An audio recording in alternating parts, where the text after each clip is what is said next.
एक समय की बात है, महात्मा बुद्ध अपनी तपस्या में लीन थे। उन्हें तपस्या में बैठे हुए कई दिन बीत चुके थे। तभी एक शिकारी उस रास्ते पर जा रहा था।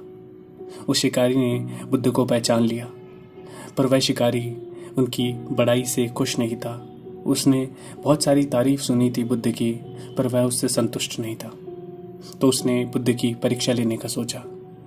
पहले उसने एक छोटा सा पत्थर मार कर देखा, पर बुद्ध ने कोई प्रतिक्रिया नहीं दी, क्योंकि बुद्ध का मानना था आत्मा को नहीं। अतः शिकारी द्वारा फेंके गए पत्थर के कारण शरीर को कष्ट हुआ है, किंतु आत्मा को नहीं। शिकारी कुछ समय तक सोचता रहा, पर बुद्ध की कोई प्रतिक्रिया नहीं रही।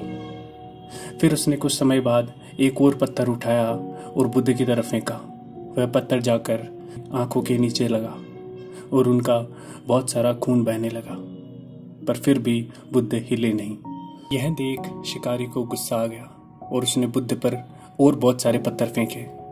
इससे बुद्ध का कई जगह से खून निकलने लग गया और उनकी आंखों से आंसू निकलने लगे, पर उन्होंने कोई भी प्रतिक्रिया नहीं दी। उनका शरीर हिला तक नहीं। शिकारी ने महात्मा बुद्ध के पास आकर पूछा, आपको जब मैंने पत्थर मारा तो आपने कोई प्रतिक्रिया नहीं दी?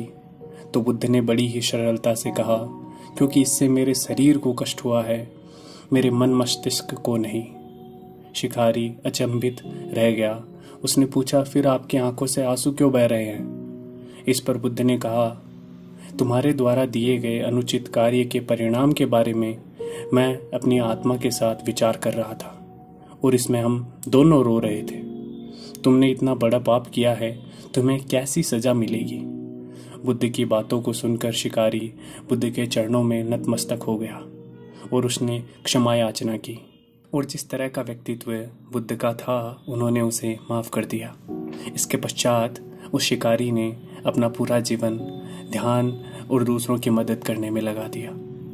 तो दोस्तों, कहानी का सार है कि जीवन में बहुत सारे दुख आते हैं, बहुत सारी ऐसी मुश्किलें आती है, पर अगर हमारी आत्मा पर नियंत्रण है तो वह हमें छू भी नहीं सकती। वह बस हमारे शरीर तक पहुंच सकती है, आत्मा तक नहीं।